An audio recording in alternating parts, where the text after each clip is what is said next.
తాకట్టులో ఉన్న బంగారాన్ని విడిపించి ఆ రోజు ఆన్లైన్ రేటుకే మేము కొంటాం. Sharma gold company. నమస్కారం. ప్రస్తుతం మనతో పాటు ఇస్కాన్ టెంపుల్ నుంచి ప్రణవానంద ప్రభుజీ ఉన్నారు. నమస్కారం ప్రభుజీ. హరే కృష్ణ. నమస్తే అండి. ఎలా ఉన్నారు? నేను బాగున్నాను, మీరు ఎలా ఉన్నారు? చాలా చాలా బాగున్నాను. మనం బాగా సంతోషంగా ఉన్నప్పుడు, లేకుంటే బాగా బాధలో దుఃఖంలో ఉన్నప్పుడు, అది దాంతో పాటుగా ఏమైనా పని చేసుకుంటున్నప్పుడు, ఏదైనా ఒక కార్యం మనం చేస్తున్నప్పుడు కానీ నిత్యం స్మరించుకునేటువంటి మూలమంత్రం ఏదైనా ఉందా? ఆ మంత్రాన్ని మనం స్మరించుకోగానే మనకి చాలా ప్రశాంతంగా అనిపించేది కావచ్చు, అలాంటివి ఏవైనా? చాలా మంచి ప్రశ్న మీరు అడిగారు. మనం ఏం చేస్తున్నా సరే స్మరించుకోవాల్సింది ఏంటి అని అంటున్నారు.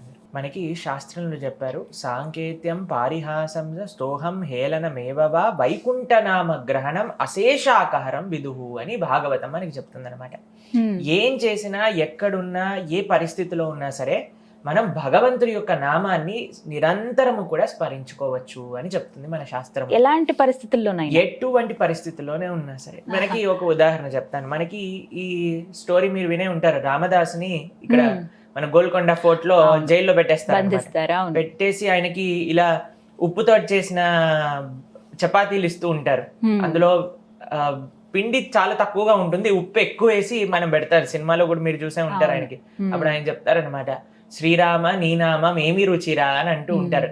అంటే ఏ పరిస్థితిలో ఉన్నా, అంత బాధలలో ఉన్నా, ఎంత సుఖంగా ఉన్నా సరే మనకి ఎల్లప్పుడూ స్మరించుకోవాల్సింది ఏదన్నా ఉంటే అది భగవంతుడి యొక్క నామం. చక్కగా కృష్ణ, రామ, ముకుంద, గోవింద. మనం ఇందాక అనుకున్నట్టుగా స్నానం ఆచరించేటప్పుడు, నిద్ర లేసినప్పటి నుంచి మన సాంప్రదాయంలో చెప్తారనమాట, హరినామ స్మరణతో లేవాలి అని చెప్తారనమాట. హరి అష్టకము అని, హరి హరి అని 8 సార్లు అనుకోమని చెప్తారు. అలా ప్రొద్దున్న నుంచి రాత్రి దాకా మనకి నిరంతరము మన మనసులో, మన నోటిపైన ఉండాల్సింది ఏదన్నా ఉంటే అది హరినామము. ఉదయం లేవగానే ఇలా చేతులు అనుకులా చూడమంటారు కదా స్వామి. కరెక్ట్, అది కూడా ఉంది మన సంస్కృతిలో. కానీ ఎల్లప్పుడూ అన్ని రకాల మంగళకర పరిస్థితులు కూడా మనకి కావాలి అని అంటే జపించాల్సింది హరినామం. అందుకే హరిర్నామ హరిర్నామ హరిర్నామైవ కేవలం కలోర్ నాస్తైవ నాస్తైవ నాస్తైవ గతిరన్యద అని చెప్తుంది శాస్త్రం. అంటే ఈ కలియుగంలో మనం ఆనందాన్ని పొందడానికి లేదా భగవత్ ప్రాప్తి కలిగించడానికి హరినామం కంటే గొప్పదైన సాధన ఇంకొకటి లేదు. కాబట్టి మనకి బాధ వేసింది అనుకోండి, ఒక్క నిమిషం హరే కృష్ణ కృష్ణ కృష్ణ హరే హరే, హరే రామ రామ రామ హరే హరే అంటూ నామాన్ని జపం చేయటం మనకి సుఖంగా. ఇప్పుడు చూడండి, మనం ఏదైనా గొప్ప విషయం చేసామనుకోండి, అయ్యా హరి నీ వల్లే. లేదా మనకి ఏదైనా ప్రాబ్లం వచ్చిందనుకోండి, కష్టం వచ్చిందనుకోండి, హరి నువ్వెందుకు ఇచ్చావో నీకు తెలుసు, కాబట్టి దీన్ని ఎదుర్కొనే ధైర్యం మాకు ఇవ్వండి. కాబట్టి ఏదైనా మనం కింద పడిపోయినాం అనుకోండి, అబ్బో అమ్మ.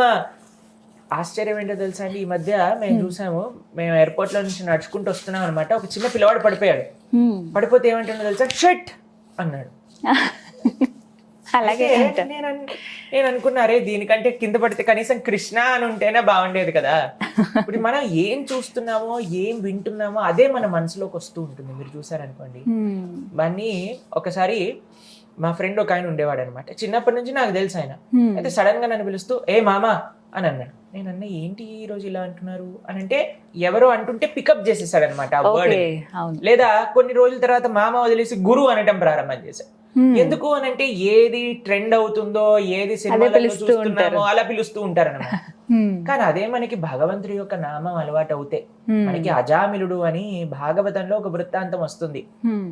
ఆయన చాలా తప్పులు చేసిన వాడు, కానీ వాళ్ళ పిల్లవాడికి, అందరికంటే చిన్న పిల్లవాడికి నారాయణ అని పేరు పెట్టుకున్నారనమాట. అయితే ఆయన చనిపోయే సమయంలో యమదూతలు వచ్చి ఆయన తీసుకెళ్లే టైంలో వాళ్ళని చూసి భయపడుతూ వాళ్ళ చిన్న పిల్లవాడిని నారాయణ అని పిలుస్తారు. అంతే, అక్కడికి విష్ణు దూతలు వచ్చి ఆయన యమదూతల నుంచి ఆయనని విడిపించేస్తారన్నమాట. విడిపించి ఆయనకి ఇంకొక ఛాన్స్ ఇస్తారు రెక్టిఫై చేసుకోవడానికి ఆయన మిస్టేక్స్ అన్ని. దాని తర్వాత ఆయనని వైకుంఠానికి తీసుకెళ్తారనమాట. అప్పుడు అక్కడ చెప్తుంది, భాగవతం చెప్తుందనమాట, భగవంతుడి యొక్క నామం ఎలా చెప్పినా సరే మనకి దాని యొక్క ఫలితాన్ని అనేది లభిస్తుంది. తెలిసినా తెలియకపోయినా, ఇప్పుడు చూడండి, ఒక దగ్గర గ్యాస్ స్టవ్ లో మంట వెగులుతుంది అనుకోండి, ఒక చిన్న పిల్లవాడు వెళ్ళాడు, ఏం తెలియదు, ఇలా అని చేపెట్టాడు అనుకోండి, నాకు తెలియదు కాలుతుందని, కాలొద్దు అని అంటే ఊరుకుంటుందా మంట? కాబట్టి తెలిసినా తెలియకపోయినా మనం భగవంతుడి యొక్క నామం చెప్తే దాని యొక్క ఫలితం అనేది వస్తుంది. కానీ మనస్సుతో చెప్తే, శ్రద్ధతో ఇది ముఖ్యం. మన కాన్సన్ట్రేషన్ పెట్టి చెప్తే ఇంకెంత ఫలితాన్ని ఇస్తుంది. అందుకే కిం పునః శ్రద్ధయాన్వితం అని అంటుంది అనమాట. కాబట్టి తెలిసినా తెలియకపోయినా ఎలా ఉన్నా ఏ పరిస్థితిలో ఉన్నా సరే, మనకి ద్రౌపదీదేవి తెలుసు, మహాభారతంలో మనకి ఆ కౌరవుల సభలోకి ఈడ్చుకొని తీసుకొస్తారు ద్రౌపదీదేవి. అప్పుడు ఆవిడ తమ యొక్క ఏ స్థితిలో ఉన్నారు అని అంటే, వాళ్ళు ప్రజల ముందుకి రావడానికి అంటే అలాంటి సభలోకి రాని పరిస్థితిలో ఆవిడ ఉన్నారు. అయినా సరే ఆవిడ భగవంతుని శరణు వేడుతూ భగవన్ నామాన్ని పలికింది, కృష్ణుడు వచ్చి రక్షించేశారనమాట. కాబట్టి అన్లిమిటెడ్ సారీని ఇచ్చేసారు. మన ఆచార్యులు చెప్తారు, ఆ నామమే చీరగా మారిపోయింది అని అంటారనమాట. కాబట్టి ఏ విధంగా ఉన్నా, మనం కష్టంలో ఉన్నా, మనం సుఖంలో ఉన్నా, మనం ఒంటరిగా ఉన్నా, చాలా ఆనందంగా ఉన్నా, లేదా తెలియని మార్గం తెలియని ఒక పరిస్థితిలో ఉన్నా, కృష్ణ రామ గోవింద హరే కృష్ణ హరే రామ చక్కగా ఆ మంత్రాన్ని జపించుకోండి. అన్ని రకాల మనసులో ఉండే స్థితులు మారిపోతాయి అన్నమాట. పరిస్థితి మారిపోతుంది. మంత్రము మనః త్రాయతే ఇది మంత్ర. మనసుని మార్చేది, మనసునికి క్లారిటీని ఇచ్చేదన్నమాట మంత్రం. కాబట్టి అటువంటి భగవన్ మంత్రాన్ని మనం నిరంతరం కూడా మన మనసులో ఆ హరినామాన్ని జపించుకుంటూనే ఉండాలి. తెలియక మనం స్మరిస్తేనే కష్టాల నుంచి బయటపడేసే దేవుడు, తెలిసి మనసుతో స్మరించుకుంటే ఇంకా సంతోషంగా. ప్రభుజీ, శ్రీకృష్ణుల వారి గురించి మాట్లాడేటప్పుడు శ్రీకృష్ణుడు చాలా హితబోధ చేశారు, అంతా ఓకే, కానీ ఆయన అసలు యుద్ధమే చేయలేదు, అందరితో యుద్ధాలు చేపించారు. దానికి కారణం ఏంటి అంటే, వెనక నుండి యుద్ధం చేయండి చేయండి అని ప్రోత్సహించడమేనా కృష్ణతత్వం అని కొంతమంది అడుగుతూ ఉంటారు. దీనికి మీరిచ్చే సమాధానం ఏంటి? అసలు శ్రీకృష్ణుడు యుద్ధం ఎందుకు చేయలేదు? కృష్ణుడికి పాండవులు కౌరవులు ఇద్దరు రిలేటివ్సే. వాళ్ళందరూ ఒకటే ఫ్యామిలీకి, నిజంగా పాండవులు కూడా కౌరవులే, అందరూ ఒకటే ఫ్యామిలీ, కురు వంశానికి చెందిన వాళ్ళు కౌరవులు. కానీ వీళ్ళు వాళ్ళని మా వాళ్ళు కాదు అని అనుకున్నారు. ఎంత తప్పు చెప్పండి. ఇప్పుడు చూడండి, కజిన్స్ ఉన్నారనుకోండి, అందరూ ఒకటే కుటుంబానికి చెందిన వాళ్ళు కదా. మా బాబాయ్ పిల్లలు కూడా నాకు అన్న తమ్ముళ్ళే అవుతారు కదా, వాళ్ళతోటి కూడా మా నాన్నగారు బాగుంటారు, వాళ్ళు కూడా మనతో బాగుండాలి, అందరూ ఒక ఫ్యామిలీగా ఉండాలి. కానీ వీళ్ళు ఏం చేశారు, మేము వేరు వాళ్ళు వేరు, వాళ్ళకి రావాల్సిన ఆస్తి లేదా వాళ్ళకి రావాల్సిన వాటా కూడా మాకే రావాలి. కానీ వాళ్ళు ఎంత ప్రయత్నం చేశారు పాపం పాండవులు, అయ్యా మీరు ఎంత కావాలంటే అంత మీ దగ్గర పెట్టుకోండి, మాకు కనీసం ఒక 5 ఊళ్ళు ఇవ్వండి, మేము 5 ఊళ్ళలోనైనా సరే హాయిగా ఉంటామంటే, మీకు 5 ఊళ్ళు కాదు కదా, 5 అడుగులు కూడా ఇవ్వండి ఎలా అని పట్టుబట్టి కూర్చున్నారు. అయితే కృష్ణుడి దగ్గరికి ఎప్పుడైతే ఈ యొక్క యుద్ధం విషయం తెలిసిందో, పాపం కృష్ణుడు ప్రయత్నం చేశారు, దూతగా వెళ్ళారు కదండి వాళ్ళకి నచ్చ చెప్పడానికి, ఇలా కాదు వాళ్ళకు కూడా హక్కు ఉంది, నిజంగా చెప్పాలంటే వాళ్ళకే హక్కు ఉంది రాజ్యం పైన, అయినా సరే వీళ్ళు ఏదో ఇలా చేసేసి తీసుకోవాలి అనుకుంటున్నారు. సరే ప్రయత్నం చేశారు, దూతగా ప్రయత్నం చేశారు, ఎన్నోసార్లు మాట్లాడడానికి ప్రయత్నం చేశారు, కానీ వాళ్ళు మాట వినలేదు.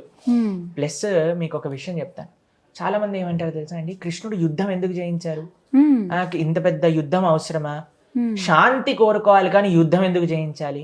అంటే ఒక మాట చెప్తే సరిపోయేది, దేవుడు కదా ఆయన, ఎందుకు యుద్ధాన్ని ప్రోత్సహించారు అని చెప్పి. ఇప్పుడు చూడండి, ఒక స్త్రీని అవమానం చేసిన వాళ్ళని ఏం చేయాలి, వాళ్ళని సన్మానించాలా కృష్ణుడు? ఇప్పుడు చాలా మంచి పని చేశావు, ద్రౌపదీదేవి నిండు సభలో తీసుకొచ్చి అవమానం చేశావు. ఎవరైనా తప్పు చేస్తే వాళ్ళని క్షమించటం కాదు చేయాల్సింది, వాళ్ళని ఏ విధంగా వాళ్ళని సంస్కరించాలో ఆ విధంగా చేయాలి. కాబట్టి ఒక తప్పు పని చేశాము అని అంటే దానికి ఫలితం అనేది వస్తూనే ఉంటుంది, అది తప్పకుండా జరుగుతుంది. కాబట్టి ఎవరైతే స్త్రీలను అవమానం చేస్తారో, ఎవరైతే వేరే వాళ్ళని హింస చేస్తారో, ఎవరైతే మంచితనం, ఇంత స్వార్థము, ఎంత కోపం, అహంకారం దుర్యోధనుడికండి, ఎంత మంది వచ్చి ఎన్నో మంచి విషయాలు చెప్పారు. ఆయన ఏమన్నాడు తెలుసా, మీరు అందరూ చెప్పే మంచి విషయాలని నాకు తెలుసు కానీ నేను వినను, ఇంత అహంకారం ఉండేదన్నమాట. ఒకసారి దుర్యోధనుడికి ఇంకా యుధిష్ఠిర మహారాజ్కి చెప్పారనమాట.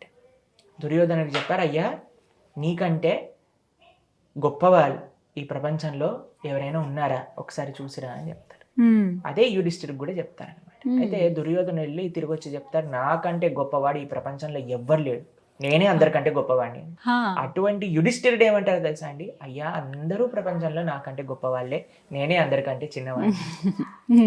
ఇంత వినయం ఇటువైపు ఉంది, ధర్మం ఇటువైపు ఉంది, సంస్కారం ఇటువైపు ఉంది. కాబట్టి అటువైపు కృష్ణుడు నించున్నాడు.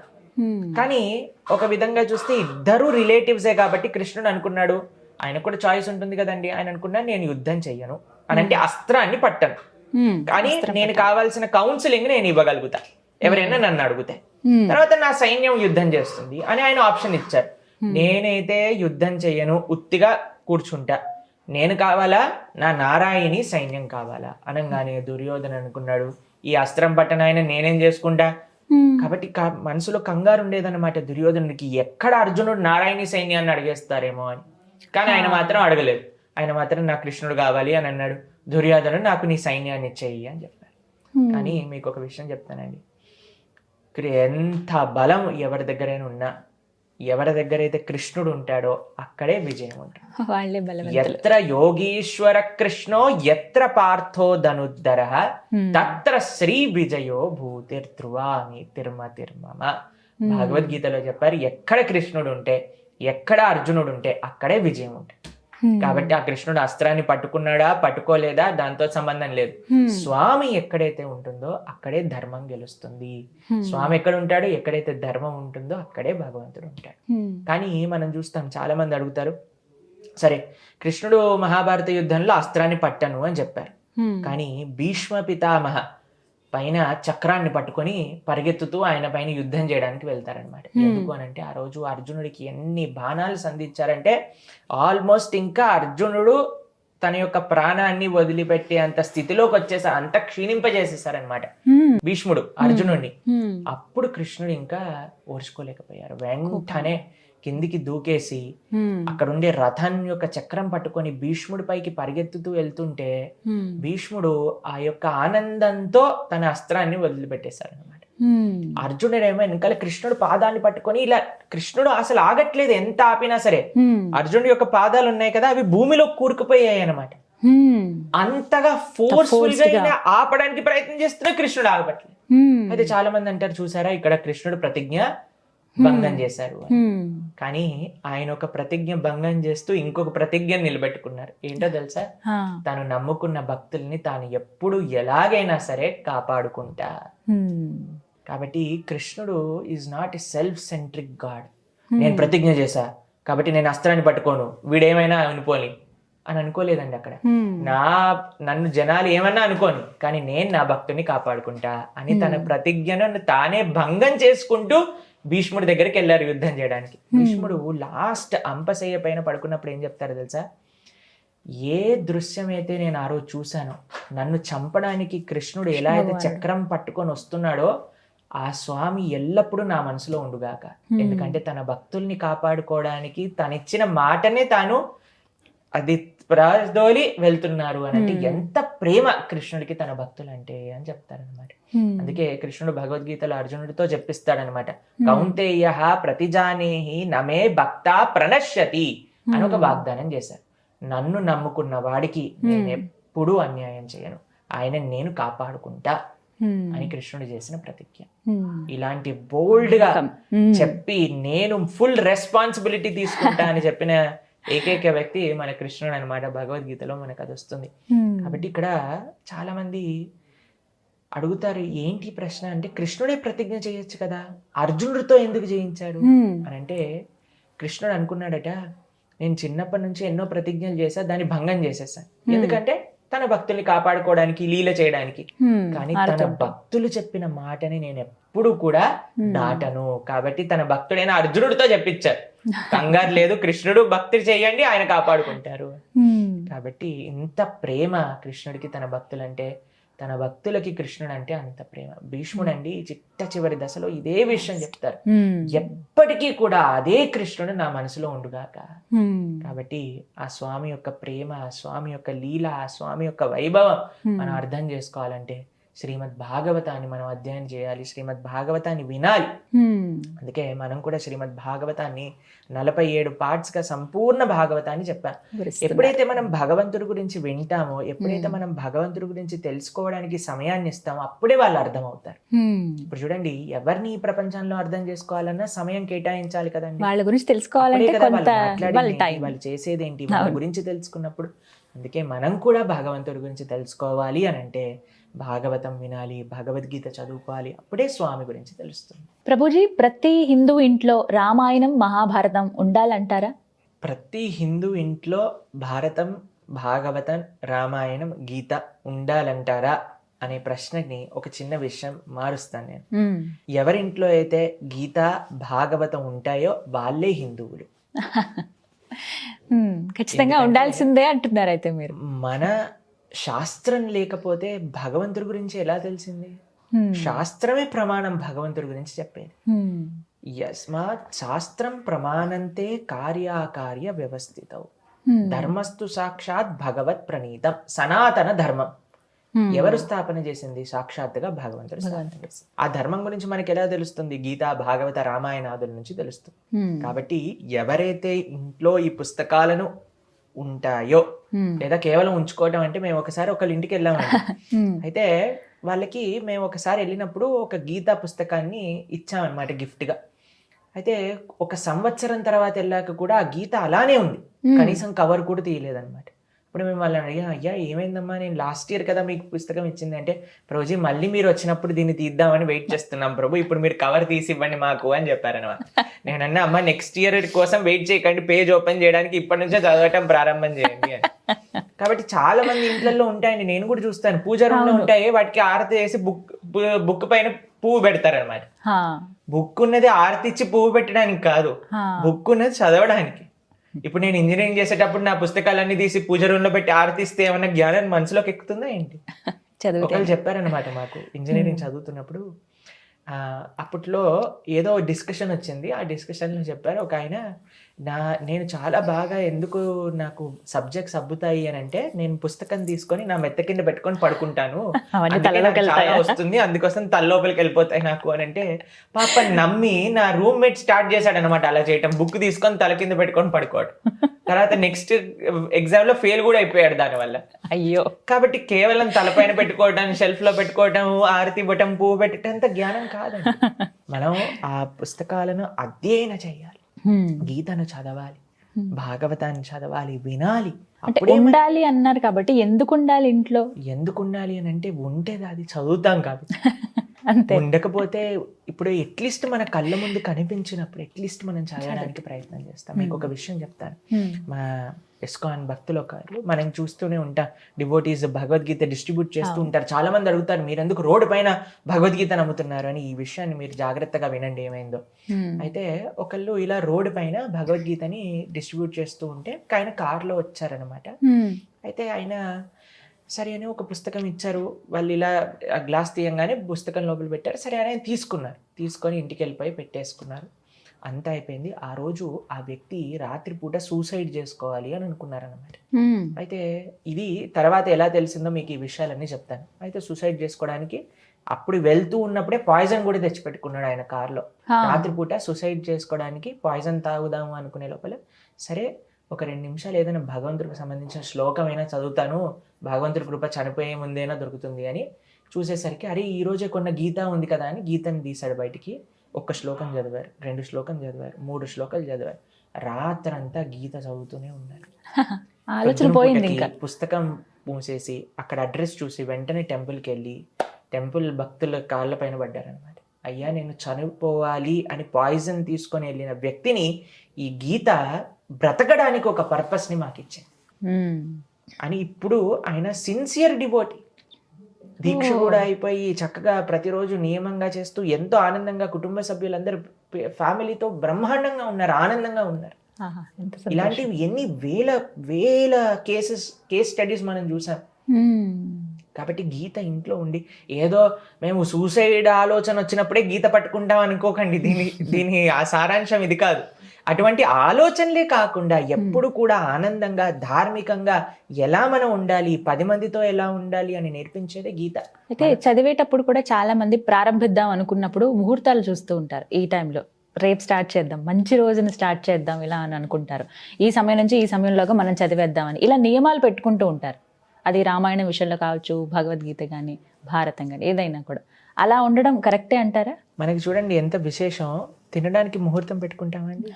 ఆకలి వేసినప్పుడు తింటాం కదా ప్రభు. కదా, ఆకలి వేసింది కాదు, ఆకలి లేకపోయినా మన ముందు చిప్స్ ప్యాకెట్ కనిపించింది అనుకోండి, తింటుంటా. ఏంట్రా ఆకలి వేసింది, అప్పుడే ఆకలి లేదు, ఊరికే పక్కనే ఉంది పడింది కదా అని తింటున్నా అని చెప్తారు జనాలు. కాబట్టి మనకి తినటంలో ముహూర్తం అవసరం లేదు, అలానే ఇన్స్టాగ్రామ్ చూడటంలో ముహూర్తం అవసరం లేదు.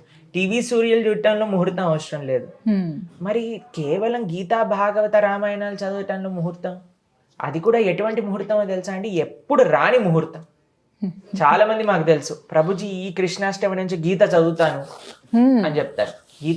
గీతా జయంతి కృష్ణాష్టమి రాగానే ప్రభుజీ గీతా జయంతి పుట్టింది గీతా జయంతి రోజు ప్రభుజీ, ఆ రోజు స్టార్ట్ చేస్తాం మేము అని గీతా జయంతికి ట్రాన్స్ఫర్ చేస్తారు. దాని తర్వాత చెప్తారు ప్రభుజీ మన ధర్మం అంటే జై శ్రీరామ్, శ్రీరామనవమికి స్టార్ట్ చేస్తాం ప్రభుజీ, శ్రీరామనవమి వస్తుంది. అలా ఆ ముహూర్తం ఎటువంటి ముహూర్తము అని అంటే ఎప్పటికీ రాని ముహూర్తం అన్నమాట. దాటిపోతూ ఉంటుంది. కాబట్టి మనకి చెప్తారు, ఏదైనా మంచి విషయం ఉంటే, ఏదైనా మంచి పని ఉంటే అది తక్షణం స్టార్ట్ చేయాలి. కొంతమందికి ఒక ఆలోచన ఉంటుందండి, ఇది జరిగిన డిస్కషనే, అలా భగవద్గీత కానీ అవి అలా ఇంట్లో ఉంచకూడదు, మనం కొన్ని ఏమైనా ఇబ్బందికర పరిస్థితులు ఉన్నప్పుడు అలా ఇంట్లో ఉంటే మంచిది కాదు అని చెప్తూ ఉంటారు. అది నిజమేనా అండి? అవును కదండి, ఎందుకంటే ఇబ్బంది పరిస్థితుల్లో నుంచి బయటికి వస్తాం కదా గీత చదివితే. ఎందుకంటే వాళ్ళు కోరుకునేది ఏంటంటే ఎప్పుడు మీ ఇంట్లో ఇబ్బందిగానే కొట్లాడుతూ ఉండాలి, ఎప్పుడు కూడా మనసు బాగుండకూడదు అని కోరుకునే వాళ్ళు ఇలాంటివే ఇస్తారు సలహాలు. మరి ఎవరికైతే అయ్యా నువ్వు మంచిగా ధార్మికంగా ముందుకెళ్ళాలి, ధర్మం ఏంటో తెలుసుకోవాలి, మంచి మార్గంలో వెళ్ళాలి అనే వాళ్ళు మీకు గీతని ఇస్తారు. మాకు ఒకరు ఫోన్ చేశారు, మేము జేజే మెడికల్ కాలేజ్ అని ముంబైలో ఒక అన్నిటికంటే బెస్ట్ మెడికల్ కాలేజెస్లో ఒకటి, అక్కడ మేము క్లాస్ ఇచ్చి వెనకాలకి వెళ్తున్నాం అనమాట ఆశ్రమానికి. అయితే ఫోన్ చేసి ప్రభుజీ నేను గీత చదువుతానంటే నా కుటుంబ సభ్యులందరూ వద్దంటున్నారు. నేను అన్నా ఏం రీజన్ చెప్తున్నారు అని అంటే, గీతలో తెలుసుకున్న విషయాలు ఆచరించకపోతే పాపం తగులుతుంది, అందుకోసం అని చదవద్దని చెప్తున్నారు. అంటే ఎలా ఉంది చెప్పండి వాళ్ళు చెప్పేది అని అంటే, రెడ్ లైట్ క్రాస్ చేస్తే ఫైన్ వస్తుంది అని నువ్వు తెలుసుకోకుండా క్రాస్ చేసేసేయి అని అంటే, నేను పోలీసు వాడు వదిలేస్తాడా అండి? ఇప్పుడు పోలీసు వాడు కెమెరా ఉంది, హాయిగా చూస్తుంది, మీ ఇంటికి బిల్లు వచ్చేస్తుంది, అవునా కాదా? కాబట్టి తెలిసి నేను తెలియకుండా తప్పు చేస్తాను అని అంటే తప్పే, నువ్వు ఎలా అయినా చెయ్యి. కానీ గీతా భాగవతాలు చదవటం వల్ల అట్లీస్ట్ నీకు ఆ స్పృహ కలుగుతుంది, అయ్యో నేను చేసేది తప్ప, దీన్ని ఎలా మార్చుకోవాలి, ఎలా జీవితంలో ముందుకెళ్ళాలి. కాబట్టి ఈ సమాజంలో ముఖ్యంగా మన హిందూ సమాజంలో ఏమైపోయింది అని అంటే, ఎవ్వరు మంచి చేయాలని ముందుకెళ్తున్నా సరే వాళ్ళని ఎలా ఆపాలి. ఎవరైనా చిన్నపిల్లలు భక్తిలోకి వస్తే మాకు ఎంతమంది ఫోన్ చేస్తారు తెలుసా అండి, ప్రభుజీ మేము ఇంజనీరింగ్ చదువుతున్నాం, మెడికల్ చదువుతున్నాం, 10th లో ఉన్నాం, ఇంటర్మీడియట్లో ఉన్నాం, మేము మాల చేస్తాం, టెంపుల్కి వెళ్దాం అంటే మా పేరెంట్స్ మా కుటుంబ సభ్యులు అందరూ ఆపేస్తారు.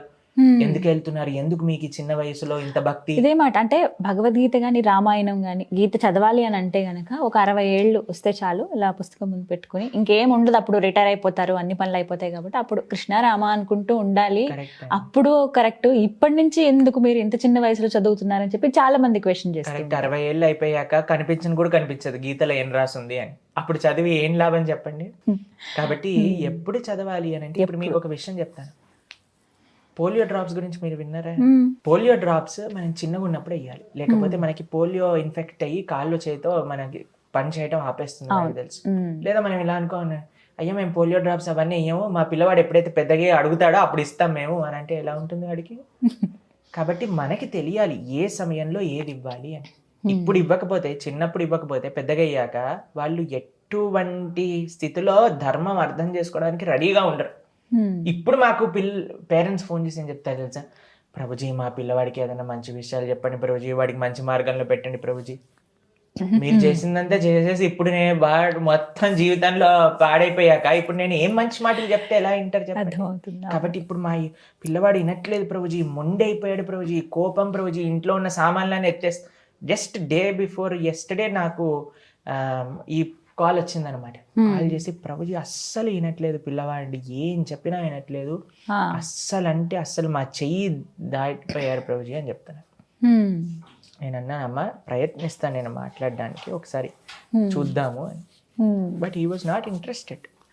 ఫోన్ మాట్లాడాను, నేను ఇంజనీరింగ్ చదువుతున్నాడు అనమాట, డ్రగ్స్ అవి ఇవి అన్ని అలవాటు అయిపోయాయి. కాబట్టి ఇప్పుడు ఏం చేస్తాను చెప్పండి, పిల్లలకి చిన్నప్పటి నుంచి మన ఆధ్యాత్మిక మార్గంలో మనం ఉండి పిల్లలకి పంచితే వాళ్ళు పెద్దగా అయ్యాక ఏదో కొద్ది గొప్ప అర్థం చేసుకుంటారు. కాబట్టి మనకి మన శాస్త్రం చెప్తుంది, ఎప్పుడైతే మనసులో మంచి క్లారిటీ, శరీరానికి శక్తి ఉన్నప్పుడే మనం భక్తి చెయ్యాలి. అటువంటి వాడిని భగవంతుడు చిట్ట చివరి సమయంలో కూడా గుర్తు తెచ్చుకొని ఉద్ధరిస్తారు అని వరాహ స్వామి భూదేవికి ఉపదేశం చేస్తారనమాట. వరాహ చర్మ శ్లోకము అని అంటారు. కాబట్టి ఇలాంటి అన్ని సిచ్యువేషన్స్ మీ పిల్లల నుంచి మీరు ఎక్స్పెక్ట్ చెయ్యట్లేదు అని అంటే మీరు చక్కగా చిన్నప్పటి నుంచి గీత, భాగవత, రామాయణాదులు నేర్పిస్తూ ఉండండి. వాళ్ళు మంచి ప్రయోజకులు అవుతారు. ఒక ప్రశ్న ప్రభుజీ, కొంతమంది గిఫ్ట్ ఇస్తూ ఉంటారు, ఇందాక మీరు అన్నారు కాబట్టి, అలా గిఫ్ట్ ఇవ్వటం మంచిదేనా? అలా ఇచ్చిన గిఫ్ట్ భగవద్గీత కావచ్చు, అంటే అది గీత రామాయణం తీసుకోవచ్చా? బెస్ట్ గిఫ్ట్ నిజంగా చెప్పాలంటే, మీరు ఏదన్నా మీ పెళ్లి చేస్తున్నారన్నా, మీరు ఏదన్నా ఏ ఫంక్షన్ అయినా చేస్తున్నారన్నా, మీ ఇంట్లో ఏదైనా వ్రతం జరిగినా, నోము జరిగినా, పూజ జరిగినా, గీత లేదా మిగతా ఆధ్యాత్మిక పుస్తకాలు ఇవ్వండి. మేము కూడా మా ఇంట్లో అదే చెప్తాం, మా అమ్మ వాళ్ళు అదే చేస్తారు. చక్కటి చిన్న చిన్న పుస్తకాలు అయినా సరే, గీత అయినా సరే, ఏదో ఒకటి ఆధ్యాత్మిక పుస్తకాలు తీసుకొని మా ఇంట్లో ఎప్పుడు ఒక స్టాక్ పెట్టుకుంటాం అనమాట. ఆధ్యాత్మిక పుస్తకాలది ఎవరు వచ్చినా సరే వాళ్ళకి ఆధ్యాత్మిక పుస్తకాన్ని ఇచ్చి, ఒక భగవంతుడి యొక్క ఫోటోని ఇచ్చి, వాళ్ళకి చక్కగా భగవత్ ప్రసాదం ఇస్తే వాళ్ళ జీవితంలో ఏదైనా ఉపయోగం పడినట్టు ఉంటుంది. అంతేగాని మనం అదే ప్లాస్టిక్ బొమ్మల్ని మళ్ళీ మళ్ళీ అవే చూసుకున్న వాళ్ళు, మీరు ఇచ్చే గిఫ్ట్లు ఏం చేస్తారు తెలుసా అండి, తీసుకెళ్లి కబోర్డ్లో పెట్టి మిగతా వాళ్ళకి ఇచ్చేస్తుంటారు. వాళ్ళు మళ్ళీ మిగతా వాళ్ళకి ఇస్తుంటారు. ఒకరు చెప్పారు, ప్రభుజీ నేను ఇచ్చిన గిఫ్ట్ నాకే నెల రోజుల తర్వాత తిరిగి వచ్చింది ప్రభుజీ. ఏంటిరా నువ్వు ఇచ్చిన గిఫ్ట్ అని అంటే చూశాక అర్థమైంది అనమాట. కాబట్టి ఇలాంటి ఫ్యాన్సీ గిఫ్ట్స్ అని స్టోర్కి వెళ్ళి మనం ఎతకాల్సిన అవసరం లేదు. అన్నిటికంటే బెస్ట్ గిఫ్ట్ ఏంటి అంటే గీత, భాగవతం, ఇలాంటి మంచి గిఫ్ట్స్ ఇవ్వండి. వాళ్ళకి ఉద్ధరింపగలుగుతారు, మనం ఇచ్చినందుకు మనకి ఎంత పుణ్యం వస్తుంది. ప్రభుజీ, మహాభారతం అలాగే రామాయణం గురించి మాట్లాడేటప్పుడు కొంతమంది వాదిస్తూ ఉంటారు, అసలు అవి నిజమే కాదు, ఆధారాలు ఎక్కడున్నాయి నిజం అనడానికి అని. నిజంగా మహాభారతం నిజం కాదా? మీరేం చెప్తారు మీ మాటల్లో? భారత, భాగవత, రామాయణాలు ఇవి ఇతిహాసాలు. రామాయణం ఇతిహాసం, భారతం ఇతిహాసం. ఇతిహాసము అని అంటే ఇది ఇట్లాగే జరిగినది, ఎలా అయితే ఆ పుస్తకాల్లో ఉన్నాయో అలానే జరిగింది. దాంట్లో డౌటే అవసరం లేదు. ఎందుకంటే ఇప్పుడు చూడండి, రాముడు అయోధ్యలో అవతరించారు. ప్రామాణికంతో అయోధ్య మందిరం కడుతున్నారు కదా, జనవరిలో ఓపెనింగ్ కూడా అవుతుంది కదా. కాబట్టి దాని తర్వాత రాముడు ఎక్కడి నుంచి నది దాటారు, ఏ ప్రదేశంలో ఉన్నారు, చిత్రకూటంలో, నాసిక్లో, భద్రాచలంలో, మన దగ్గరే ఉంది కదండి. పర్ణశాల దగ్గరికి వెళ్తూ ఉంటారు కదా మనందరం కూడా. అక్కడ సీతమ్మ తల్లి ఆరేసుకున్న చీర, స్వామి ఆరేసుకున్న ఆ ధోతి, అవన్నీ కూడా మనం చూస్తూ ఉన్నాం. దాని తర్వాత అన్నిటికంటే గొప్ప పెద్ద అద్భుతమైన ప్రమాణం మన రామసేతు. రాముడు సాక్షాత్తుగా నిర్మించి వానరులందరితో కూడా అక్కడికి వెళ్ళిన ప్రదేశం కిష్కింద, హంపి క్షేత్రంలో మనం అవన్నీ చూస్తాం. ఎక్కడ రాముడు ఉన్నారు, ఎక్కడ తపస్సు చేసుకున్నారు, ఎక్కడ హనుమ అవతరించారు, అన్ని ఆధారాలు రామాయణం గురించి మనకు తెలుస్తూ ఉన్నాయి. దాంతో పాటు భారతం అనుకోండి, కురుక్షేత్ర యుద్ధం, కురుక్షేత్రం ఎక్కడ జరిగింది, హస్తినాపుర సామ్రాజ్యం ఎలా ఉంది. మేము ఒక డాక్యుమెంటరీని చూసాం అనమాట. అందులో మనకి యుద్ధంలో వాడే చక్రవ్యూహము, పద్మవ్యూహము, ఇవన్నీ కూడా ఏవైతే ఉన్నాయో వాటిని డ్రా చేసి వాళ్ళు డిస్కస్ చేస్తూ ఉండేవారు అనమాట కురుక్షేత్ర యుద్ధంలో. వాటికి సంబంధించిన ఆనవాళ్ళన్నీ కూడా మనకి కురుక్షేత్రంలో కనిపిస్తూ ఉంటాయి. తర్వాత కృష్ణుడు ఆ యొక్క గీతాన్ని ఉపదేశం చేసిన ఆ చెట్టు ఎక్కడైతే అది ఉందో అది కూడా ఇప్పటికి మనకి అక్కడ కనిపిస్తూ ఉంటుంది అనమాట. కాబట్టి భాగవతం విషయానికి వస్తే ద్వారక నగరం మొత్తం కూడా ఎక్స్కవేట్ చేసి మనకి నేషనల్ జియోగ్రాఫిక్ ఛానల్ మనం ఆ ఎపిసోడ్స్ అన్ని చూసే ఉంటాం. కాబట్టి మథుర ఉంది, బృందావనం ఉంది. బృందావనంకి వెళ్తే కృష్ణుడు చేసిన ప్రతి ఒక్క లీల, గోవర్ధనోద్ధరణ లీల ఎక్కడ జరిగింది, ఉఖలబంధన లీల ఎక్కడ జరిగింది, చీరహరణ లీల ఎక్కడ జరిగింది, కాళియా లీల ఎక్కడ జరిగింది, అన్ని ఇన్ని ప్రమాణాలు వచ్చాక ఇంకేది జరిగిందా లేదా అనే వాళ్ళకి ఏం చెప్తామండి. కాబట్టి ఎంత గొప్పతనం అంటే ఏంటి అంటే వినయంతో గొప్పతనం వస్తుంది. మన శాస్త్రం ఇన్ని ప్రమాణాలు మన ముందు కనిపిస్తూ ఉన్నాయి. ప్రతి ఒక్కటి కూడా మేము ఒక ప్రోగ్రామ్ చూసాం నేషనల్ జియోగ్రఫిక్ ఛానల్లో. అందులో ఎక్కడ ఏ డేట్లో కురుక్షేత్ర యుద్ధం స్టార్ట్ అయింది అవి అన్ని కరెక్ట్గా పెడితే మన శాస్త్రంలో ఎలా చెప్పారో ఆ డేట్స్ ఆస్ట్రాలజికల్ గా కూడా అవే ఎగ్జాక్ట్ గా మ్యాచ్ అవుతున్నాయి అని చెప్తారు. కాబట్టి మన ఇతిహాస పురాణములను మనం గౌరవించటం ఫస్ట్ తెలుసుకోండి. హిందువులుగా చాలా మంది మేము హిందువులు అని చెప్తూ శాస్త్రాన్ని నమ్మకుండా శాస్త్రాన్ని ప్రశ్నిస్తూ తిరుగుతూ ఉంటారు. ఆధారాలు లేవు వీటికి మాట్లాడుతూ ఉంటారు. చూసిన వాడికి కనిపిస్తాయి ఆధారాలు. నేను చూడను అనుకొని, ఇప్పుడు చూడండి నేను చెప్తాం కదా, మనకి సామెత ఉంటుంది, గుర్రాన్ని నీటి వరకు తీసుకెళ్తారు కానీ నీళ్ళు తాగించలేము అని. కాబట్టి మనకి ఆ వినయం, ఆ భక్తి, ఆ భగవత్ కృప ఉంటే కనిపిస్తాయి. ప్రతి దగ్గర కూడా కృష్ణుడు కనిపిస్తాడు, రాముడు కనిపిస్తాడు. ఆ రామచంద్రమూర్తి చేసిన లీలలు, ఆ కృష్ణస్వామి యొక్క లీలలు భారతదేశంలో ఎక్కడెక్కడికి వెళ్ళినా సరే మనకు కనిపిస్తూ ఉంటాయి. భద్రాచలం మన దగ్గర ఉన్న ఒక అద్భుతమైన క్షేత్రం. అక్కడ చూస్తే ఎన్ని విషయాలు, అక్కడ రామాయణంలో జరిగిన ప్రతి ఒక్క విషయం ఆ పర్ణశాల దగ్గర మనం చూస్తూ ఉంటాం అనమాట. అంతెందుకండి, ఆ రాముడి వారి దగ్గర కూర్చుంటే, భద్రాచలంలో ఆ స్వామి ముందు కూర్చుంటే అసలు ఎంత అనుభవం. ఆ భద్ర మహర్షి యొక్క భక్తి, రామదాసు గారి యొక్క భక్తి. రామదాసుని రామలక్ష్మణులు ఇద్దరు వచ్చి విడిపించలేదా అండి చెరసాల నుంచి? కాబట్టి ఇక్కడ మనం హైదరాబాద్ లో కూర్చొని మాట్లాడుతున్నాం కాబట్టి ఇక్కడే కదా గోల్కొండ కిలో జరిగింది. కాబట్టి ఇవన్నీ కూడా ఇన్ని ప్రమాణాలు, ఎన్ని భక్తులని ఏ విధంగా స్వామి రక్షించుకున్నాడు, ఎన్ని భక్తులని ఏ విధంగా కటాక్షించారు స్వామి అని ఎన్ని ప్రతి రోజు కూడా మన నిదర్శనాలు ఈ రోజుకి కూడా మనకు కనిపిస్తూ ఉన్నాయి. కాబట్టి ఎవరైతే మేము నమ్మము, మాకు అక్కర్లేదు అన్న వాళ్ళు అన్ఫార్చునేట్. దానికంటే విషయం మనం ఏం చెప్పలేము. అంతే అంటారు. చాలా మంది రుజువులు కానీ ఆధారాలుగా అంటే వీటి కోసం వెతుకుతూ ఉంటారు. వెతికే క్రమంలో ఏమి కనిపించలేదు కాబట్టి అవి నిజం కాదు, కేవలం కల్పితాలు మాత్రమే అని నిజంగా బ్రతికిన వాళ్ళకి కనిపిస్తాయి. ఆర్తో జిజ్ఞాసు అర్థార్థి. జిజ్ఞాసు నిజంగా కరెక్టేనా అని ఒక ఇంక్విజిటివ్నెస్ మనకు ఉందనుకోండి. చాలా మంది మేము మాట్లాడుతుంటాం, మీరు అసలు భక్తిలోకి ఎలా వచ్చారండి అని మేము ప్రశ్నిస్తూ ఉంటాం అన్నమాట కొత్త వాళ్ళతో మాట్లాడుతున్నప్పుడు. అప్పుడు వాళ్ళు ఏం చెప్తారో తెలుసా అండి, ప్రభుజీ మేము కృష్ణుడి గురించి తెలుసుకోవాలనుకుంటుండే, భగవంతుడి గురించి తెలుసుకోవాలి అని వెతుకుతూ వెతుకుతూ వెతుకుతూ ఎలాగో అలాగా మీ ప్రవచనాలు వింటామో ఏదో ఒక విధంగా మాకు పరిచయం అయింది, అందుకోసం మేము అలా వింటూ వింటూ అర్థం చేసుకుంటూ భక్తులుగా మారిపోయాము అని చెప్తారు చాలా మంది. ఇది వినయంతో నిజంగా ఏంటి తెలుసుకుందాము అని ప్రయత్నిస్తే భగవంతుడు దొరుకుతాడండి. అంతేకాని నాకంతా తెలుసు, ఏం లేదు అయినా సరే నేను ప్రశ్నిస్తా అనేవాడు భగవంతుడు. కాబట్టి అందుకే ఫస్ట్ విషయం ఏంటి అంటే వినయం. ఇది అన్నిటికంటే ముఖ్యం. భగవంతుడు ఎప్పుడైనా మీరు చూసారనుకోండి, వాటర్ ఫాల్స్ అంటారు, పైనుంచి కిందికి పడతాయి, కానీ కింద నుంచి వాటర్ పైకి ఎక్కడం చూసారా? కాబట్టి భగవంతుడి కృప ఎక్కడ ఉంటుంది అని అంటే, ఎవరైతే వినయంతో ఒంగి ఉంటారో అటువంటి వారికి భగవంతుడి యొక్క కృప వస్తుంది. కానీ నేను ఇంత పెద్దవాడిని అహంకారంతో నించున్నాం అనుకోండి, ఎప్పుడు కూడా భగవంతుడి కృప వర్షం ఉల్టా పడదు, కిందికి వస్తుంది.